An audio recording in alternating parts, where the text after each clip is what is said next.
መጽሐፈ መክብብ። መክብብ ማለት ሰባኪ አስተማሪ ማለት ነው። የመጽሐፉ ደራሲ ጠቢቡ ሰለሞን ሲሆን ይህም በኢየሩሳሌም የነገሰ የዳዊት ልጅ ነው። ታሪኩ የሆነበት ዘመን በዘመነ ሰሎሞን ነው። ዋናው ሐሳቡ በአጠቃላይ ሰለሞን በዚህ መጽሐፍ ላይ ገለጸው እግዚአብሔር የሌለበት ሕይወት ከንቱ ነው አያጠግብም የሚል ነው። መጽሐፈ መክብብ ምዕራፍ 1 በኢየሩሳሌም የነገሰ የሰባኪው የዳዊት ልጅ ቃል። ሰባኪው ከንቱ ከንቱ የከንቱ ከንቱ ሁሉ ከንቱ ነው ይላል። ከፀሐይ በታች በሚደከምበት ድካም ሁሉ የሰው ትርፉ ምንድን ነው? ትውልድ ይሄዳል፣ ትውልድም ይመጣል፣ ምድር ግን ለዘላለም ነው።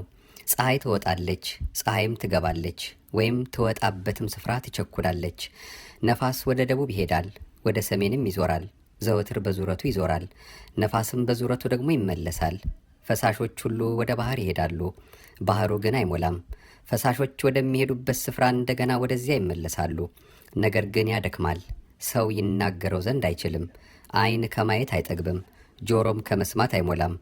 የሆነው ነገር እሱ የሚሆን ነው፣ የተደረገውም ነገር እርሱ የሚደረግ ነው። ከፀሐይም በታች አዲስ ነገር የለም። ማንም እነሆ ይህ ነገር አዲስ ነው ይል ዘንድ ይችላልን? እርሱ ከእኛ በፊት በነበሩት ዘመናት ተደርጓል። ለፊተኞቹ ነገሮች መታሰቢያ የላቸውም፣ ለኋለኞቹም ነገሮች ከእነርሱ በኋላ በሚነሱት ሰዎች ዘንድ መታሰቢያ አይገኝላቸውም። እኔ ሰባኪው በእስራኤል ላይ በኢየሩሳሌም ንጉሥ ነበርኩ። ከሰማይም በታች የተደረገውን ሁሉ በጥበብ እፈልግና እመረምር ዘንድ ልቤን አተጋው። እግዚአብሔር ይደክሙባት ዘንድ ይህችን ለሰው ልጆች የሰጠ ክፉ ጥረት ናት። ከፀሐይ በታች የተሠራውን ሥራ ሁሉ አየው፣ እነሆም ሁሉ ከንቱ ነው፣ ነፋስን እንደ መከተል ነው። ጠማማ ይቀና ዘንድ አይችልም፣ ጎዶሎም ይቈጠር ዘንድ አይችልም። እኔ በልቤ እነሆ ከእኔ አስቀድመው በኢየሩሳሌም ላይ ከነበሩት ሁሉ ይልቅ ጥበብን አብዝቼ ጨመርኩ፣ ልቤም ብዙ ጥበብንና እውቀትን ተመለከተ ብዬ ተናገርኩ። ጥበብንና እብደትን ሞኝነትንም አውቅ ዘንድ ልቤን ሰጠው። ይህም ደግሞ ነፋስን እንደ መከተል እንደሆነ አስተዋልኩ። በጥበብ መብዛት ትካዜ ይበዛልና፣ እውቀትንም የሚጨምር ሐዘንን ይጨምራልና። መጽሐፈ መክብብ ምዕራፍ 2 እኔ በልቤ ና በደስታም እፈትንሃለሁ፣ መልካምንም ቅመስ አልኩ። ይህም ደግሞ እነሆ ከንቱ ነበረ። ሳቅን እብድ ነህ፣ ደስታንም ምን ታደርጋለህ አልኩት። የሰው ልጆች በሕይወታቸው ዘመን ሁሉ ከፀሐይ በታች ሊሰሩት መልካም ነገር ምን እንደሆነ እስካይ ድረስ ልቤ በጥበብ እየመራኝ ሰውነቴን በወይን ጠጅ ደስ ለማሰኘት ስንፍናንም ለመያዝ በልቤ መረመርኩ።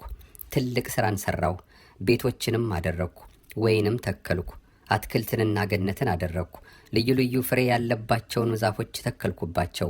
በዱር የተተከሉትን ዛፎች አጠጣበት ዘንድ የውሃ ማጠራቀሚያ አደረግኩ። ወንዶችንና ሴቶችን ባሪያዎች ገዛው፣ የቤት ውልድ ባሪያዎችም ነበሩኝ። ከኔ አስቀድመው በኢየሩሳሌም ከነበሩት ሁሉ ይልቅ ብዙ ከብቶችና መንጋዎች ነበሩኝ። ብርንና ወርቅን የከበረውንም የነገሥታትና የአውራጃዎችን መዝገብ ሰበሰብኩ።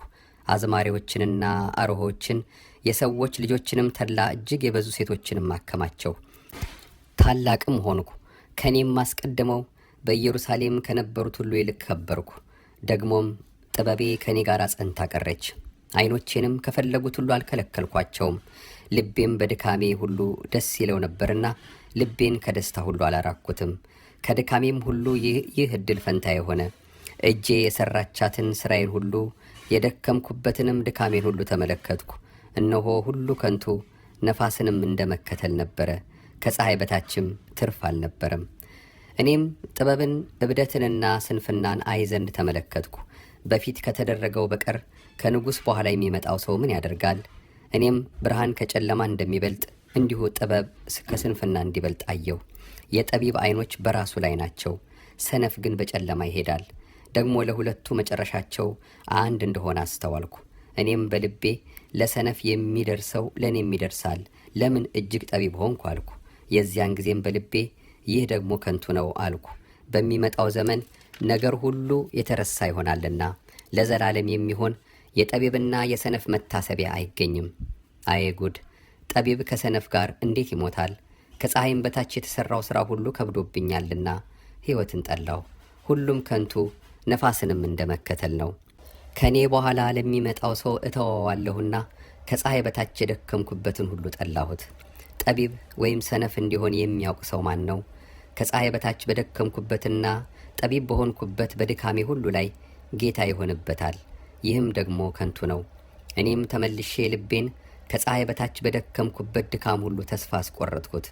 ሰው በጥበብና በእውቀት በብልሃትም ከደከመ በኋላ ለሌላ ላልደከመበት ሰው ያወርሰዋልና፣ ይህም ደግሞ ከንቱ ትልቅም መከራ ነው። ከፀሐይ በታች በደከመበት ድካም ሁሉና በልቡ ሐሳብ የሰው ጥቅም ምንድን ነው? ዘመኑ ሁሉ ሐዘን ጥረትም ትካዜ ነው። ልቡም በሌሊት አይተኛም። ይህም ደግሞ ከንቱ ነው። ለሰው ከሚበላና ከሚጠጣ በድካሙም ደስ ከሚለው በቀር የሚሻለው ነገር የለም። ይህም ደግሞ ከእግዚአብሔር እጅ እንደተሰጠ አየሁ። ያለ እርሱ ፈቃድ የበላ ደስ ብሎትም ተድላን የቀመሰ ማን ነው? እርሱም ደስ ስለሚያሰኘው ሰው ጥበብንና እውቀትን ደስታንም ይሰጠዋል። ለኃጢአተኛ ግን እግዚአብሔርን ደስ ስለሚያሰኘው ሰው ይሰጥ ዘንድ እንዲሰበስብና እንዲያከማች ጥረትን ይሰጠዋል። ይህም ደግሞ ከንቱ ነፋስንም እንደ መከተል ነው።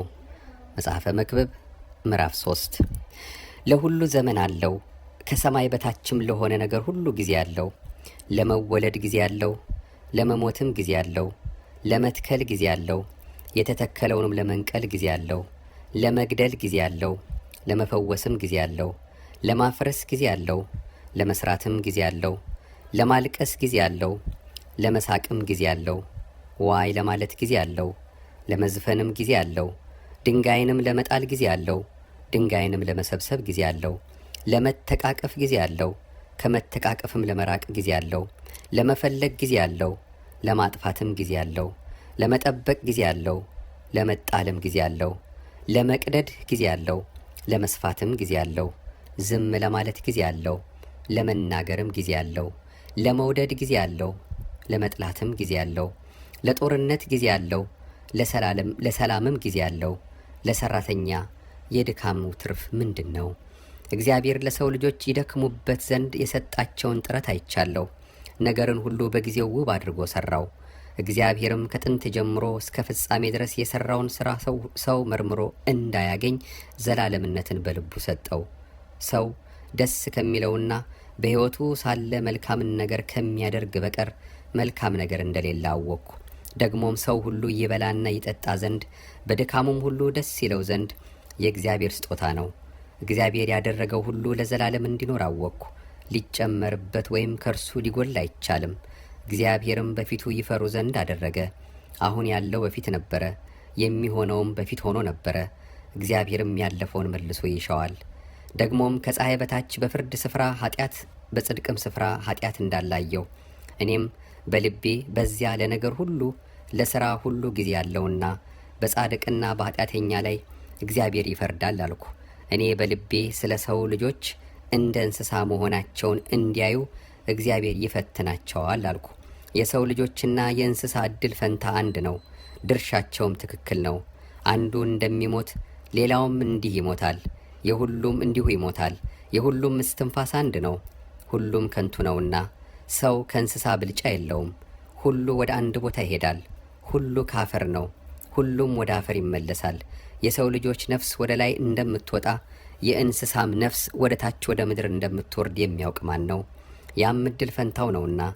ሰው በሥራው ደስ ከሚለው በቀር ሌላ መልካም ነገር እንደሌለው አየሁ።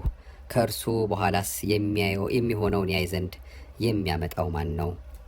መጽሐፈ መክብብ ምዕራፍ 4 እኔም ተመለስኩ፣ ከፀሐይ በታችም የሚደረገውን ግፍ ሁሉ አየሁ። እነሆም የተገፉት ሰዎች እንባ ነበረ፣ የሚያጽናናቸውም አልነበረም። በሚገፏቸውም እጅ ኃይል ነበረ፣ እነርሱን ግን የሚያጽናናቸው አልነበረም። እኔም እስከ ዛሬ በሕይወት ካሉት ይልቅ በቀድሞ ዘመን የሞቱትን አመሰገንኩ። ከእነዚህም ከሁለቱ ይልቅ ገና ያልተወለደው ከፀሐይም በታች የሚደረገውን ግፍ ያላየው ይሻላል። ደግሞም የሰውን ድካምና የብልሃት ሥራውን ሁሉ ተመለከትኩ። በባልንጀራውም ዘንድ ቅናት እንዲያስነሳ አየሁ። ይህም ደግሞ ከንቱ ነፋስንም እንደ መከተል ነው። ሰነፍ እጆቹን ኮርትሞ ይቀመጣል፣ የገዛ ሥጋውንም ይበላል። በድካምና ነፋስን በመከተል ከሁለት እጅ ሙሉ ይልቅ አንድ እጅ ሙሉ በረፍት ይሻላል። እኔም ተመለስኩ፣ ከፀሐይ በታችም ከንቱን ነገር አየሁ። አንድ ሰው ብቻውን አለ፣ ሁለተኛው የለውም፣ ልጅም ሆነ ወንድም የለውም። ለድካሙ ግን መጨረሻ የለውም። ዓይኖቹም ከባለጠግነት አይጠግቡም። ለማን እደክማለሁ? ሰውነቴንስ መልካሙን ነገር ለምን እነፍጋታለሁ ይላል። ይህም ደግሞ ከንቱ ነገር ክፉም ጥረት ነው። ድካማቸው መልካም ዋጋ አለውና አንድ ብቻ ከመሆን ሁለት መሆን ይሻላል። ቢወድቁ አንዱ ሁለተኛውን ያነሳዋልና፣ አንዱ ብቻውን ሆኖ በወደቀ ጊዜ ግን የሚያነሳው ሁለተኛ የለውምና ወዮለት። ሁለቱም በአንድነት ቢተኙ ይሞቃቸዋል፣ አንድ ብቻውን ግን እንዴት ይሞቀዋል?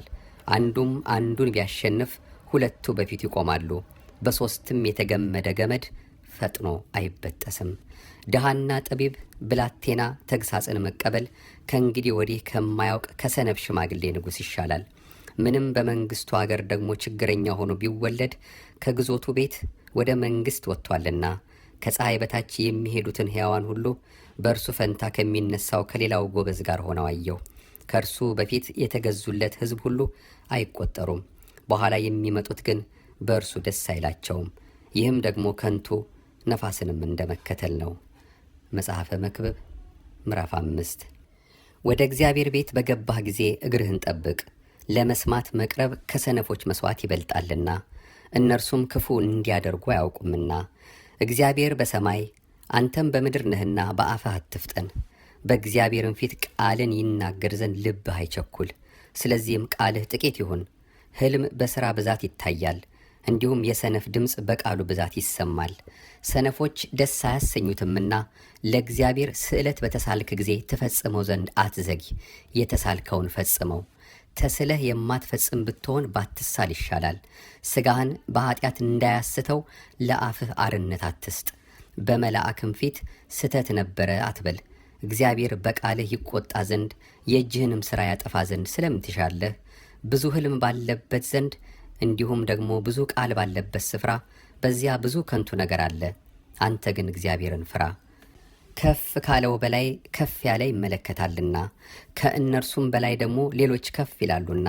በአገሩ ድሆች ሲገፉ ፍርድና ጽድቅም ሲነጠቅ ባየህ ጊዜ በዚህ ነገር አታድንቅ። በጠቅላላው ግን የአገሩ ጥቅም እርሻን የሚወድ ንጉሥ ቢኖር ነው። ብርን የሚወድ ሰው ብርን አይጠግብም፣ ባለጠግነትንም የሚወድ ትርፉን አይጠግብም። ይህም ደግሞ ከንቱ ነው። ሀብት ሲበዛ የሚበሉት ይበዛሉ። ሀብቱን በዓይኑ ብቻ ከማየት በቀር ለባለቤቱ ምን ይጠቅመዋል?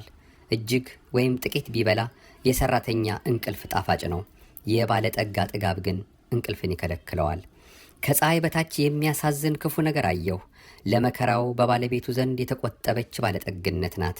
ያችን ባለጠግነት በክፉ ነገር ትጠፋለች። ልጅንም ቢወልድ በእጁ ምንም የለውም። ከእናቱ ሆድ ራቁቱን እንደወጣ እንዲሁ ወደ መጣው ይመለሳል። ከጥረቱም በእጁ ሊወስድ የሚችለውን ምንም አያገኝም። ይህም ደግሞ የሚያሳዝን ክፉ ነገር ነው። እንደ መጣ እንዲሁ ይሄዳል። ድካሙም ለነፋስ ከሆነ ጥቅሙ ምንድን ነው? ዘመኑን ሁሉ በጨለማ በሐዘን በብስጭት በደዌና በቁጣ ነው። እነሆ እኔ ያየሁት መልካምና የተዋበ ነገር ነው። እግዚአብሔር በሰጠው በሕይወቱ ዘመን ሁሉ ይበላና ይጠጣ ዘንድ ከፀሐይ በታችም በሚደክምበት ድካም ሁሉ ደስ ይለው ዘንድ ነው። ይህ ዕድል ፈንታው ነውና እግዚአብሔር ለሰው ሁሉ ባለጠግነትንና ሀብትን መስጠቱ ከእርሷ ይበላና ዕድል ፈንታውን ይወስድ ዘንድ በድካሙም ደስ ይለው ዘንድ ማሰልጠኑ ይህ የእግዚአብሔር ስጦታ ነው። እግዚአብሔር በልቡ ደስታን ስለሰጠው እርሱ የሕይወቱን ዘመን እጅግ አያስብም። መጽሐፈ መክብብ ምዕራፍ 6 ከፀሐይ በታች ያየሁት ክፉ ነገር አለ፣ እርሱም በሰው ላይ እጅግ የከበደ ነው። እግዚአብሔር ለሰው ሀብትንና ጥሪትን ክብርንም ሰጠው። ከወደደውም ሁሉ ለነፍሱ አልጎደለውም። ነገር ግን ሌላ ሰው ይበላዋል እንጂ ከእርሱ ይበላ ዘንድ እግዚአብሔር አላሰለጠነውም። ይህም ከንቱና ክፉ ደዌ ነው። ሰው 100 ልጆች ቢወልድ እጅግ ዘመንም በሕይወት ቢኖር ዕድሜውም እጅግ ዓመት ቢሆን ነፍሱም መልካምን ባጠግብ መቃብርንም ባያገኝ እኔ ስለ እርሱ ከእርሱ ይልቅ ጭንጋፍ ይሻላል አልኩ። በከንቱ መጥቷል፣ በጨለማም ይሄዳል፣ ስሙም በጨለማ ይሸፈናል። ደግሞም ፀሐይን አላየውም አላወቀውምም። ለዚህም ከዚያ ይልቅ እረፍት አለው። 1000 ዓመት 2 ጊዜ በሕይወት ቢኖር መልካምንም ባያይ ሁሉ ወደ አንድ ስፍራ የሚሄድ አይደለምን? የሰው ድካም ሁሉ ለአፉ ነው፣ ነፍሱ ግን አትጠግብም። ከሰነፍ ይልቅ ለጥበበኛ ጥቅም ምንድን ነው? በሕያዋን ፊትስ መሄድ ለሚያውቅ ለድሃ ጥቅሙ ምንድን ነው? በዓይን ማየት በነፍስ ከመቅበዝበዝ ይሻላል። ይህም ደግሞ ከንቱ ነፋስንም እንደመከተል ነው። የሆነው ስሙ አስቀድሞ ተጠራ፣ ሰውም እንደሆነ ታወቀ። ከእርሱ ከሚበረታው ጋር ይፋረድ ዘንድ አይችልም። ከንቱን የሚያበዛ ብዙ ነገር አለና ለሰው ጥቅሙ ምንድን ነው? ሰው በከንቱ ወራቱ ቁጥርና እንደ ጥላ በሚያሳልፈው ዘመኑ በሕይወቱ ሳለ ለሰው የሚሻለውን የሚያውቅ ማን ነው? ወይስ ለሰው ከፀሐይ በታች ከእርሱ በኋላ የሚሆነውን ማን ይነግረዋል? መጽሐፈ መክብብ ምዕራፍ 7 ከመልካም ሽቱ መልካም ስም ከመወለድ ቀንም የሞት ቀን ይሻላል። ወደ ግብዣ ቤት ከመሄድ ወደ ለቅሶ ቤት መሄድ ይሻላል። እርሱ የሰው ሁሉ ፍጻሜ ነውና ሕያውም የሆነ በልቡ ያኖረዋልና። ከሳቅ ሐዘን ይሻላል፣ ከፊት ሐዘን የተነሳ ልብ ደስ ይሰኛልና። የጠቢባን ልብ በለቅሶ ቤት ነው፣ የሰነፎች ልብ ግን በደስታ ቤት ነው። ሰው የሰነፎችን ዜማ ከሚሰማ ይልቅ የጠቢባንን ተግሳጽ መስማት ይሻለዋል። ከድስት በታች እንደሚቃጠል እሾህ ድምፅ የሰነፍ ሳቅ እንዲሁ ነው። ይህም ደግሞ ከንቱ ነው። ግፍ ጠቢቡን ያሳብደዋል፣ ጉቦም ልቡን ያጠፋዋል። የነገር ፍጻሜ ከመጀመሪያው ይሻላል፣ ታጋሽም ከትዕቢተኛ ይሻላል። በነፍስህ ለቁጣ ችኩል አትሁን፣ ቁጣ በሰነፍ ብብት ያርፋልና። ከዚህ ዘመን ይልቅ ያለፈው ዘመን ለምን ተሻለ ብለህ አትናገር፣ የዚህን ነገር በጥበብ አትጠይቅምና። ጥበብ ከርስት ጋር መልካም ነው፣ ፀሐይንም ለሚያዩ ሰዎች ትርፍን ይሰጣል። የጥበብ ጥላ እንደ ገንዘብ ጥላ ናትና፣ የእውቀትም ብልጫዋ ጥበብ ገንዘብ ላደረጋት ሕይወትን እንድትሰጥ ነው። የእግዚአብሔርን ሥራ ተመልከት፣ እርሱ ጠማማ ያደረገውን ማን ሊያቀናው ይችላል? በመልካም ቀን ደስ ይበልህ፣ በክፉም ቀን ተመልከት። ሰው ከእርሱ በኋላ መርምሮ ምንም እንዳያገኝ እግዚአብሔር ይህንንም ያንንም እንደዚያ ሰርቷል። ጻድቅ በጽድቁ ሲጠፋ ኃጥእም በክፋቱ እጅግ ዘመን ሲኖር ይህን ሁሉ ከንቱ በሆነ ዘመን ያየሁ። እጅግ ጻድቅ አትሁን፣ እጅግ ጠቢብም አትሁን እንዳትጠፋ። እጅግ ክፉ አትሁን፣ እልከኛም አትሁን ጊዜ ሳይደርስ እንዳትሞት። እግዚአብሔርን የሚፈራ ከሁሉ ይወጣልና ይህን ብትይዝ ከዚያ ደግሞ እጅህን ባታርቅ መልካም ነው። በከተማ ከሚኖሩ ከ10 ገዢዎች ይልቅ ጥበብ ጠቢብን ታበረታለች።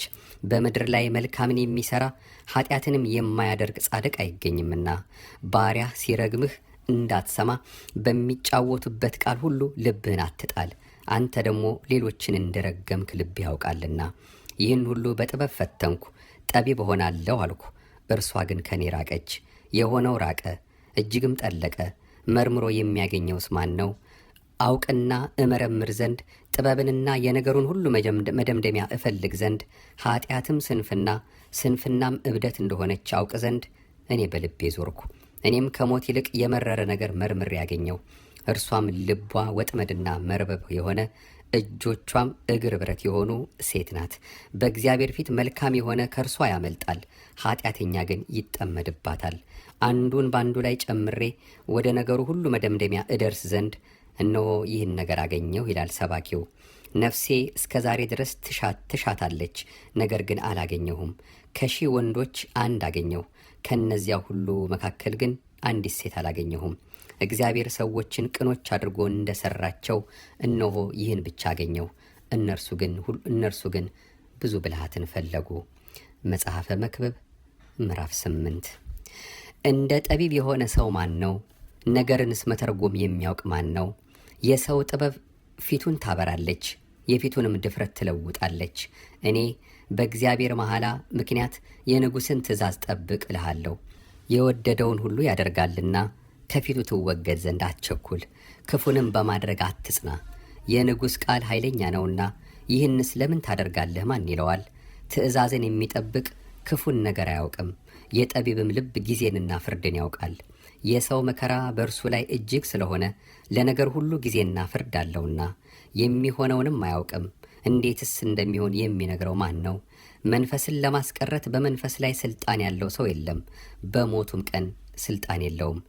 በሰልፍም ስንብቻ የለም፣ ኃጢአትም ሰሪውን አያድነውም። ይህን ሁሉ አየሁ፣ ከፀሐይም በታች ወደ ተደረገው ሥራ ሁሉ ልቤን ሰጠው። ሰው ሰውን ለመጉዳት ገዢ የሚሆንበት ጊዜ አለ። እንዲሁም ኃጥአን ተቀብረው አየሁ፣ ወደ እረፍትም ገቡ። ነገር ግን ቅን አድራጊዎች ከቅድስ ስፍራ ወጡ፣ በከተማይቱም ውስጥ ተረሱ። ይህም ደግሞ ከንቱ ነው። በክፉ ሥራ ላይ ፈጥኖ ፍርድ አይፈረድምና ስለዚህ በሰው ልጆች ውስጥ ልባቸው ክፉን ለመስራት ጠነከረ። ኃጢአተኛ 100 ጊዜ ክፉን ቢሰራ ዘመኑም ረጅም ቢሆን እግዚአብሔርን ለሚፈሩት በፊቱም ለሚፈሩት ደህንነት እንዲሆን አውቃለሁ። ለኃጥእ ግን ደህንነት የለውም፣ በእግዚአብሔርም ፊት አይፈራምና ዘመኑን እንደ ጥላ አትረዝምም። በምድር የሚደረግ ከንቱ ነገር አለ። በኃጥአን የሚደረገው ሥራ የሚደርስባቸው ጻድቃን አሉ፣ ለጻድቃንም የሚደረገው ሥራ የሚደርስላቸው ኃጥአን አሉ። ይህ ደግሞ ከንቱ ነው አልኩ። ከሚበላውና ከሚጠጣው ደስም ከሚለው በቀር ለሰው ከፀሐይ በታች ሌላ መልካም ነገር የለውምና እኔ ደስታን አመሰገንኩ። ከፀሐይም በታች ከድካሙ እግዚአብሔር በሰጠው በሕይወቱ ዘመን ይህ ደስታው ከእርሱ ጋር ይኖራል። ጥበብን አውቅ ዘንድ በምድር የሚሆነውንም ድካም አይ ዘንድ ልቤን ሰጠው። በቀንና በሌሊት እንቅልፍን በዓይኑ የማያይ አለና ከፀሐይም በታች የተደረገውን ሥራ መርምሮ ያገኝ ዘንድ ለሰው እንዳይቻለው የእግዚአብሔርን ሥራ ሁሉ አየው። ሰውም ሊፈልግ እጅግ ቢደክም መርምሮ አያገኘውም። ደግሞ ጠቢብ ሰው ይህን አወቅኩ ቢል እርሱ ያገኘው ዘንድ አይችልም። መጽሐፈ መክብብ ምዕራፍ 9። ጻድቃንና ጠቢባን ሥራዎቻቸውም በእግዚአብሔር እጅ እንደሆኑ ይህን ሁሉ እመረምር ዘንድ በልቤ አኖርኩ። ፍቅር ወይም ጥል ቢሆን ሰው አያውቅም፣ ሁሉ ወደፊታቸው ነው። የጻድቁና የበደለኛው፣ የመልካሙና የክፉ፣ የንጹሑና የርኩሱ፣ መሥዋዕትን የሚሰዋውና የማይሰዋው የሰው ሁሉ ድርሻው አንድ ነው። እንደ መልካሙ ሰው እንዲሁ ኃጢአተኛው፣ እንደ መሐለኛው ሰው እንዲሁ መሐላን የሚፈራው ነው። አንድ ድርሻ ሁሉን እንዲያገኝ ከፀሐይ በታች በተደረገው ሁሉ ይህ ነገር ክፉ ነው። ደግሞም የሰው ልጆች ልብ ክፋትን ትሞላለች፣ በሕይወታቸውም ሳሉ እብደት በልባቸው ነው። ከዚያም በኋላ ወደ ሙታን ይወርዳሉ። ያልሞተ ውሻ ከሞተ አንበሳ ይሻላልና ሰው ከሕያዋን ሁሉ ጋር በአንድነት ቢኖር ተስፋ አለው። ሕያዋን እንዲሞቱ ያውቃሉና ሙታን ግን አንዳች አያውቁም፣ መታሰቢያቸውም ተረስቷልና ከዚያ በኋላ ዋጋ የላቸውም። ፍቅራቸውና ጥላቸው ቅናታቸውን በአንድነት ጠፍቷል። ከፀሐይ በታችን በሚሰራው ነገር ለዘላለም እድል ፈንታ ከእንግዲህ ወዲህ የላቸውም። እግዚአብሔር ሥራህን ተቀብሎታልና ሂድ፣ እንጀራህን በደስታ ብላ፣ የወይን ጠጅህንም በተድላ ጠጣ። ሁልጊዜ ልብስህ ነጭ ይሁን፣ ቅባትም ከራስህ ላይ አይታጣ። በሕይወትህ አንተም ከፀሐይ በታች በምትደክምበት ድካም ይህ እድል ፈንታ ነውና ከንቱ በሆነ በሕይወትህ ዘመን ሁሉ ከፀሐይ በታች በሰጠህ በከንቱ ዘመንህ ሁሉ ከምትወዳት ሚስት ጋር ደስ ይበልህ። አንተ በምትሄድበት በሲኦል ሥራና ሐሳብ ዕውቀትና ጥበብ አይገኙምና እጅህ ለማድረግ የምታገኘውን ሁሉ እንደ ኃይልህ አድርግ። እኔም ተመለስኩ። ከፀሐይ በታችም ሩጫ ለፈጣኖች፣ ሰልፍም ለኃያላን፣ እንጀራም ለጠቢባን፣ ባለጠግነትም ለአስተዋዮች፣ ሞገስም ለአዋቂዎች እንዳልሆነ አየሁ። ጊዜና ዕድል ግን ሁሉን ይገናኛቸዋል። ሰውም ጊዜውን አያውቅም። በክፉ መረብ እንደተጠመዱ አሳዎች፣ በወጥመድም እንደተያዙ ወፎች እንዲሁ የሰው ልጆች በክፉ ጊዜ በድንገት ሲወድቅባቸው ይጠመዳሉ። ከፀሐይ በታችም ይህን ጥበብ አየሁ። እርሷም በእኔ ዘንድ ታላቅ መሰለችኝ። ታናሽ ከተማ ነበረች፣ ጥቂቶች ሰዎችም ነበሩባት። ታላቅ ንጉሥም መጣባት፣ ከበባትም። ታላቅ ግንብም ሰራባት። ጠቢብ ድሃ ሰውም ተገኘባት። ያችንም ከተማ በጥበቡ አዳናት። ያን ድሃ ሰው ግን ማንም አላሰበውም። እኔም ከኃይል ይልቅ ጥበብ ትበልጣለች፣ የድሃው ጥበብ ግን ተናቀች፣ ቃሉም አልተሰማችም አልኩ። በሰነፎች መካከል ከሚጮህ ከገዢው ጩኸት ይልቅ የጠቢባን ቃል በጸጥታ ትሰማለች። ከጦር መሳሪያዎች ይልቅ ጥበብ ትሻላለች። አንድ ኃጢአተኛ ግን ብዙ መልካምን ያጠፋል። መጽሐፈ መክብብ ምዕራፍ 10። የሞቱ ዝንቦች የተቀመመውን የዘይት ሽቱ ያገሙታል። እንዲሁም ትንሽ ስንፍና ጥበብንና ክብርን ያጠፋል። የጠቢብ ልብ በስተቀኙ ነው፣ የሰነፍ ልብ ግን በስተግራው ነው። ደግሞም ሰነፍ በመንገድ ሲመላለስ እርሱ ልብ ይጎድለዋል፣ የሚያስበውም ሁሉ ስንፍና ነው። ትዕግስት ታላቁን ኃጢአት ጸጥ ያደርጋልና የገዢ ቁጣ የተነሳብህ እንደሆነ ስፍራህን አትልቀቅ። ከፀሐይ በታች ያየሁት ክፉ ነገር አለ፣ እርሱም ከገዢ የሚወጣ ስህተት ነው። ሰነፍ በታላቅ ማዕረግ ተሾመ፣ ባለጠጎች ግን በተዋረደ ስፍራ ተቀመጡ። ባሪያዎች በፈረስ ላይ ሲቀመጡ፣ መሳፍንትም እንደ ባሪያዎች በምድር ላይ ሲሄዱ አየሁ። ጉድጓድን የሚምስ ይወድቅበታል፣ ቅጥርንም የሚያፈርስን እባብ ትነድፈዋለች። ድንጋይን የሚፈነቅል ይታመምበታል፣ እንጨትንም የሚፈልጥ ይጎዳበታል። ብረት ቢደነዝዝ ሰውም ባይስለው ኃይልን ሊያበዛ ይገባዋል። ጥበብ ግን ሥራውን ለማከናወን ትጠቅመዋለች። ደጋሚ ሳይደግምባት እባብ ብትነድፍ ለደጋሚው ትርፍ የለውም። የጠቢብ ሰው የአፉ ቃል ሞገስ ናት፣ የሰነፍ ከንፈሮች ግን ራሱን ይውጡታል። የአፉ ቃል መጀመሪያ ስንፍና ነው፣ የንግግሩ ፍጻሜም ክፉ እብደት ነው። ሰነፍ ቃሉን ያበዛል፣ ሰው ግን የሚሆነውን አያውቅም። ከእርሱስ በኋላ የሚሆነውን ማን ይነግረዋል? የሰነፍ ሥራ ያደክመዋል፣ ወደ ከተማ መሄድ አያውቅምና። ንጉሥሽ ሕፃን የሆነ መኳንንቶችሽም ማልደው የሚበሉ አንቺ አገር ሆይ ወዮልሽ። ንጉሥሽ የከበረ ልጅ የሆነ ለብርታት እንጂ ለስካር አይደለ በጊዜ የሚበሉ መኳንንት ያሉሽ አንቺ አገር ሆይ የተመሰገንሽ ነሽ። ተግባር በመፍታት ጣራው ይዘብጣል፣ በእጅም መታከት ቤት ያፈሳል። እንጀራን ለሳቅ የወይን ጠጅንም ለሕይወት ደስታ ያደርጉታል። ሁሉም ለገንዘብ ይገዛል፣ የሰማይ ወፍ ቃሉን ይወስደዋልና ባለ ክንፎችም ነገሩን ይናገራሉና። በልብህ ሐሳብ እንኳ ቢሆን ንጉሥን አትስደብ፣ በመኝታ ቤትህን ባለጠጋን አትስደብ። መጽሐፈ መክብብ ምዕራፍ 11 እንጀራህን በውሃ ፊት ላይ ጣለው፣ ከብዙ ቀንም በኋላ ታገኘዋለህና። ለ7 ደግሞም ለ8 ዕድል ፈንታን ክፈል፣ በምድር ላይ የሚሆነውን ክፉ ነገር ምን እንደሆነ አታውቅምና። ደመናት ዝናብ በሞሉ ጊዜ በምድር ላይ ያፈሱታል። ዛፍም ወደ ደቡብ ወይም ወደ ሰሜን ቢወድቅ ዛፉ በወደቀበት ስፍራ በዚያ ይኖራል። ነፋስን የሚጠባበቅ አይዘራም፣ ደመናትንም የሚመለከት አያጭድም። የነፋስ መንገድ እንዴት እንደሆነች አጥንትም በእርጉዝ ሆድ እንዴት እንድትዋደድ እንደማታውቅ እንዲሁ ሁሉን የሚሠራውን የእግዚአብሔርን ሥራ አታውቅም። ወይም ይህ ወይም ያ ማናቸው እንዲበቅል ወይም ሁለቱ መልካም እንደሆኑ አታውቅምና በማለዳ ዘርህን ዝራ፣ በማታም እጅህን አትተው። ብርሃን ጣፋጭ ነው፣ ፀሐይንም ማየት ለዓይን መልካም ነው። ሰው ብዙ ዘመን በሕይወት ቢኖር በሁሉም ደስ ይበለው። ሆኖም የጨለማውን ዘመን ያስብ፣ ብዙ ቀን ይሆናልና የሚመጣው ነገር ሁሉ ከንቱ ነው። አንተ ጎበዝ በጉብዝናህ ደስ ይበልህ፣ በጉብዝናህም ወራት ልብህን ደስ ይበለው። በልብህም መንገድ ዓይኖችህም በሚያዩት ሂድ። ዳሩ ግን ስለዚህ ነገር ሁሉ እግዚአብሔር ወደ ፍርድ እንዲያመጣህ እወቅ። ሕፃንነትና ጉብዝና ከንቱዎች ናቸውና ከልብህ ሐዘንን አርቅ፣ ከሰውነትህም ክፉን ነገር አስወግድ። መጽሐፈ መክብብ ምዕራፍ 12 የጭንቀት ቀን ሳይመጣ በጉብዝናህ ወራት ፈጣሪህን አስብ። ደስ አያሰኙም የምትላቸውም ዓመታት ሳይደርሱ ፀሐይና ብርሃን ጨረቃና ከዋክብትም ሳይጨልሙ ደመናትም ከዝናብ በኋላ ሳይመለሱ ቤት ጠባቆች በሚንቀጠቀጡበት ኃያላን ሰዎችም በሚጎብጡበት ጥቂቶች ሆነዋልና ፈጭታዎች ሥራ በሚፈቱበት በመስኮትም ሆነው የሚመለከቱ በሚጨልሙበት በአደባባይም ደጆቹ በሚዘጉበት ቀን የወፍጮ ድምፅ ሲላሽ ከወፍ ድምፅ የተነሳ ሰው ሲነሳ ዜማም የሚጮኹ ሴቶች ልጆች ሁሉ ዝግ ሲሉ ከፍ ያለውን ደግሞ ሲፈሩ ድንጋጤም በመንገድ ላይ ሲሆን ለውዝም ሲያብብ አንበጣም እንደ ሸክም ሲከብድ ፈቃድም ሲጠፋ ሰው ወደ ዘላለም ቤት ሲሄድ አልቃሾችም በአደባባይ ሲዞሩ የብር ድሪ ሳይበጠስ የወርቅም ኩስኩሰት ሳይሰበር ማድጋውም በምንጭ አጠገብ ሳይከሰከስ መንኮራኩሩም በጉድጓድ ላይ ሳይሰበር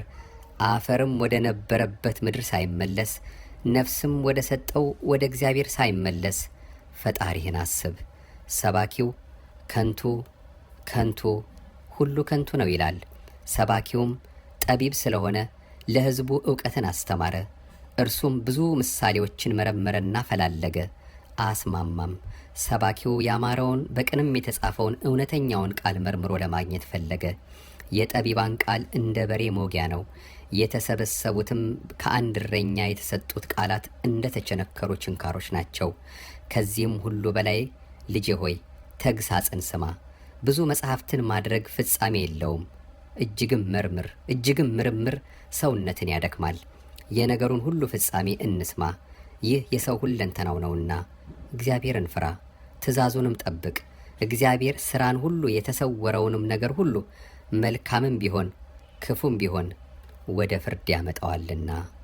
ምስጋና ይሁን ለአብ፣ ምስጋና ይሁን ለወልድ፣ ምስጋና ይሁን ለመንፈስ ቅዱስ፣ አቤቱ አንተን መፍራትን በልቦናችን በጎ አምልኮትህንም በህሊናችን ጨምር።